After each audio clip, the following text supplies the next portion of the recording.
Hello, welcome to Sally kitchen. ഇന്ന് നമ്മൾ ഒരു കേക്കിൻ്റെ റെസിപ്പിയാണ് ചെയ്യുന്നത്. ഈ ഒരു കേക്ക് പാനിലാണ് ചെയ്യുന്നത്. ഇതിന് ബീറ്റർ വേണ്ട, ഓവൻ വേണ്ട, നല്ല എളുപ്പത്തിൽ ചെയ്യാൻ പറ്റുന്നൊരു കേക്കാണ്. നല്ല സോഫ്റ്റ് ആയിട്ടുള്ള ഒരു ചോക്ലേറ്റ് കേക്കാണിത്. അപ്പോൾ എങ്ങനെയാണ് ചെയ്തെടുക്കാൻ നോക്കാം. ചാനൽ സബ്സ്ക്രൈബ് ചെയ്യാത്തവരാണെങ്കിൽ ഒന്ന് സബ്സ്ക്രൈബ് ചെയ്തിട്ട് സപ്പോർട്ട് ചെയ്യുക. വീഡിയോ ഇഷ്ടപ്പെടുകയാണെങ്കിൽ ലൈക്ക് ചെയ്യാനും മറക്കരുത്.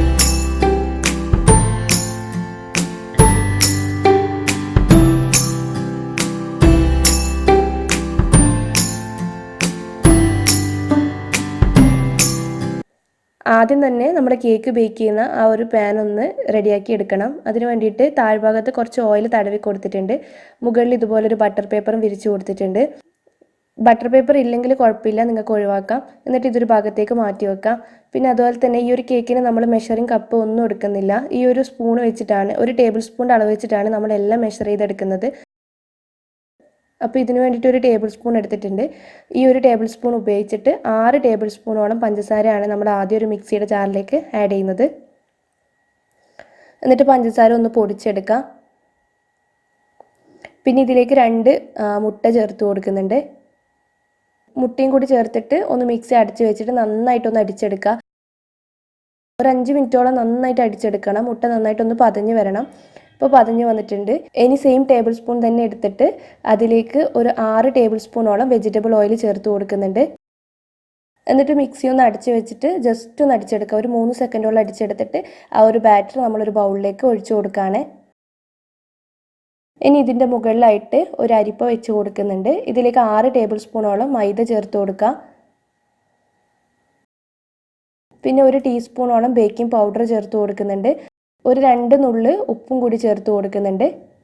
എന്നിട്ട് ഇതൊന്ന് അരിച്ചെടുക്കണം. അതിൻ്റെ കൂട്ടത്തിൽ തന്നെ ഈ അരിപ്പയിലേക്ക് 2 ടേബിൾ സ്പൂണോളം കൊക്കോ പൗഡറും കൂടി ചേർത്ത് കൊടുക്കുക. അതും ഒന്ന് അരിച്ചിട്ട് അതിലേക്ക് ചേർത്ത് കൊടുക്കുന്നുണ്ട്. ഇപ്പോൾ നമ്മുടെ കേക്കിൻ്റെ ബാറ്റർ മിക്സ് ചെയ്തെടുക്കാൻ വേണ്ടിയിട്ട് ഇനി 6 ടേബിൾ സ്പൂൺ പാലും കൂടി ചേർത്ത് കൊടുക്കുന്നുണ്ട്. പാല് റൂം ടെമ്പറേച്ചറിലുള്ള പാലാണ്. എന്നിട്ട് പതുക്കെ നമുക്കിതൊന്ന് ഫോൾഡ് ചെയ്തെടുക്കാം. ഞാൻ ഇൻഗ്രീഡിയൻസ് ഡിസ്ക്രിപ്ഷൻ ബോക്സിൽ കൊടുക്കാം കേട്ടോ.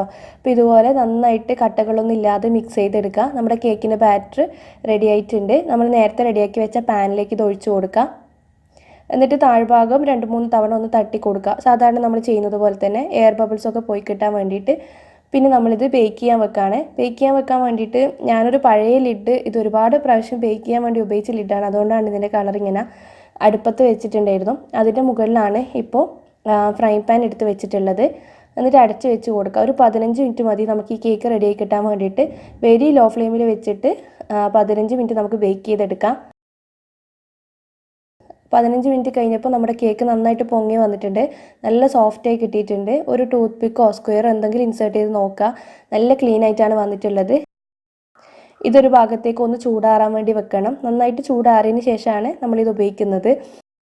ഞാൻ ആ കേക്കിൽ കുറച്ച് ഷുഗർ സിറപ്പ് ഒഴിച്ചു കൊടുക്കുന്നുണ്ട്. അപ്പോൾ അതിന് വേണ്ടിയിട്ട് ഒരു സോസ് പാനിൽ 1 ഗ്ലാസ് വെള്ളം തിളപ്പിക്കാൻ വെച്ചിട്ടുണ്ട്. ഇതിലേക്ക് ഒരു 1/4 കപ്പ് ചെറുതായിട്ട് കട്ട് ചെയ്തത് ചേർത്ത് കൊടുക്കുന്നുണ്ട്. പിന്നെ അതുപോലെ തന്നെ 2 ടേബിൾ സ്പൂണോളം പഞ്ചസാരയും കൂടി ചേർത്തിട്ട് നന്നായിട്ടൊന്ന് മിക്സ് ചെയ്തെടുക്കാം. പഞ്ചസാരയൊക്കെ മെൽട്ടായിട്ട് ചെറിയൊരു വെള്ളത്തിൽ കിടന്ന് നന്നായിട്ടൊന്ന് തിളച്ച് കഴിഞ്ഞാൽ നമുക്ക് ഫ്ലെയിം ഓഫ് ചെയ്യാം. എന്നിട്ട് ഇതും ഒന്ന് ചൂടാറാൻ വേണ്ടി വെക്കണം. അപ്പോൾ നമ്മുടെ കേക്ക് നന്നായിട്ട് ചൂടാറിയിട്ടുണ്ട്. ഇതാണ് നമ്മുടെ കേക്ക്. അതിൻ്റെ താഴ്ഭാഗത്തുള്ള ബട്ടർ പേപ്പർ അങ്ങ് മാറ്റി കൊടുത്തിട്ട് തിരിച്ചിട്ട് കൊടുത്തിട്ടുണ്ട്. കേക്ക് നല്ല സോഫ്റ്റായ കേക്കാണ് കേട്ടോ. ഇനി ഇതിൻ്റെ മുകളിലേക്ക് നമ്മൾ ഉണ്ടാക്കി വെച്ച ചെറി സിറപ്പ് അങ്ങ് ഒഴിച്ചു കൊടുക്കുക. നല്ല എക്സ്ട്രാ സോഫ്റ്റ്നെസ്സും കിട്ടും. പിന്നെ ആ ഒരു ചെറിയുടെ നല്ലൊരു ഫ്ലേവറും ഉണ്ടാവും. ബ്ലാക്ക് ഫോറസ്റ്റ് ഒക്കെ കഴിക്കുന്ന ആ ഒരു ടേസ്റ്റും ഉണ്ടാവും. അപ്പോൾ ചെറി സിറപ്പ് ഒഴിച്ച് കൊടുത്തിട്ടുണ്ട്. ഇനി ഇതിൻ്റെ മുകളിൽ നിങ്ങൾക്ക് വേണമെങ്കിൽ ക്രീം അപ്ലൈ ചെയ്യാം. ഞാൻ കുറച്ച് വിപ്പിംഗ് ക്രീം ആക്കി കൊടുക്കുന്നുണ്ട്. ക്രീം ഇല്ലെങ്കിലും കുഴപ്പമൊന്നുമില്ല, ഇങ്ങനെ തന്നെ കഴിച്ചാൽ മതി. അല്ലെങ്കിൽ നിങ്ങൾക്ക് ചോക്ലേറ്റ് ഗനാഷ് ആക്കിയിട്ട് അത് ഒഴിച്ചു കൊടുത്താലും മതി. ഞാൻ കുറച്ച് വിപ്പിംഗ് ക്രീം റെഡിയാക്കി എടുത്തത് അങ്ങ് സ്പ്രെഡ് ചെയ്ത് കൊടുക്കുന്നുണ്ട്. അപ്പോൾ അതൊന്ന് ജസ്റ്റ് ലെവലാക്കി എടുത്തതിന് ശേഷം പൈപ്പിംഗ് ബാഗിൽ കുറച്ച് ക്രീം ആക്കിയിട്ട് ചെറുതായിട്ട് ഇതുപോലൊക്കെ ഡിസൈൻ ചെയ്ത് കൊടുക്കുന്നുണ്ട്. അതിൻ്റെ മുകളിൽ കുറച്ച് ഭംഗി കിട്ടാൻ വേണ്ടിയിട്ട് ചെറി കട്ട് ചെയ്തിട്ട് വെച്ച് കൊടുക്കുന്നുണ്ട്. അപ്പോൾ ഇത്രയേ ഉള്ളൂ നമ്മുടെ കേക്ക്. പിന്നെ എൻ്റെ കയ്യിൽ കുറച്ച് പൈനാപ്പിൾ ക്രഷ് ഉണ്ടായിരുന്നു. അപ്പോൾ അതും കൂടി ഇതിൻ്റെ മുകളിലായിട്ട് ഒഴിച്ചിട്ട് ഡെക്കറേറ്റ് ചെയ്തെടുക്കുന്നുണ്ട്. ജസ്റ്റ് ആ ഒരു ഫ്ലേവറും കൂടി കിട്ടാൻ വേണ്ടി മാത്രം. അപ്പോൾ ഇത്രയേ ഉള്ളൂ. നമുക്കിനി ഇത് കട്ട് ചെയ്യാം. കുറച്ച് സമയം ഫ്രിഡ്ജിൽ വെച്ചിട്ട് കട്ട് ചെയ്യുകയാണെങ്കിൽ കുറച്ചും കൂടി നല്ല ടേസ്റ്റ് ഉണ്ടാവും. എന്തായാലും ട്രൈ ചെയ്ത് നോക്കാം. പെട്ടെന്ന് ഉണ്ടാക്കിയെടുക്കാൻ പറ്റുന്ന ഒരു കേക്കാണ്. ഇതിനാണെങ്കിൽ ബീറ്ററും ഇല്ല, ഓവനും ഇല്ല. എല്ലാവർക്കും ഈസി ആയിട്ട് ചെയ്യാൻ പറ്റുന്ന ഒരു കേക്കും കൂടിയാണ്. അപ്പോൾ ട്രൈ ചെയ്തിട്ട് ഫീഡ്ബാക്ക് അറിയിക്കുക. വീഡിയോ ഇഷ്ടപ്പെടുകയാണെങ്കിൽ ലൈക്ക് ചെയ്യാനും ഷെയർ ചെയ്യാനും മറക്കരുത്. താങ്ക്